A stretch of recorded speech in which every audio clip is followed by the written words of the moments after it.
प्रधानमंत्री नरेंद्र मोदी ने स्वीडन के इंडस्ट्रियल हब गोथेनबर्ग में European round table for industry यानी ERT को संबोधित किया और यूरोप की बड़ी कंपनियों से भारत में इन्वेस्टमेंट बढ़ाने की अपील की। इस हाई लेवल राउंड टेबल को स्वीडन के प्रधानमंत्री उल्फ क्रिस्टरसन और यूरोपीय आयोग की अध्यक्ष उर्सुला वॉन डेर लेयन ने होस्ट किया, जिसे हाल के वर्षों में भारत यूरोप के सबसे अहम बिजनेस और स्ट्रेटेजिक एंगेजमेंट में माना जा रहा है। मीटिंग में telecom, technology, energy, infrastructure, health और मैन्युफैक्चरिंग सेक्टर की दिग्गज कंपनियां शामिल हुई।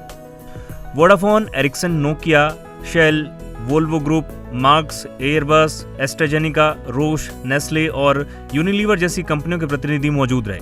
प्रधानमंत्री मोदी ने भारत यूरोप सहयोग के लिए 5 बड़े सेक्टर गिनाए: टेलीकॉम और डिजिटल इंफ्रास्ट्रक्चर, AI और सेमीकंडक्टर, ग्रीन ट्रांजिशन और क्लीन एनर्जी, इंफ्रास्ट्रक्चर और मोबिलिटी और हेल्थ केयर के साथ साथ लाइफ साइंसेज।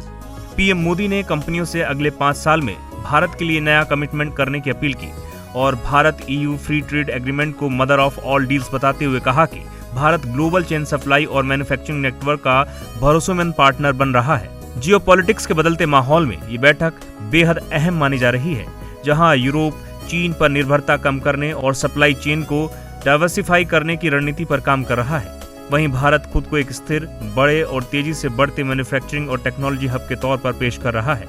प्रधानमंत्री ने भारत यूरोप बिजनेस रिश्तों को मजबूत करने के लिए सालाना CEO round table, sector specific working group ERT यानी डेस्क और बड़े प्रोजेक्ट्स की मॉनिटरिंग के लिए सरकार समर्थित रिव्यू सिस्टम का प्रस्ताव भी रखा। पीएम मोदी ने कहा कि भारत दुनिया की सबसे तेजी से बढ़ती इकोनॉमी है, 1.4 बिलियन लोगों का देश है और दुनिया का तीसरा सबसे बड़ा स्टार्टअप इकोसिस्टम भी।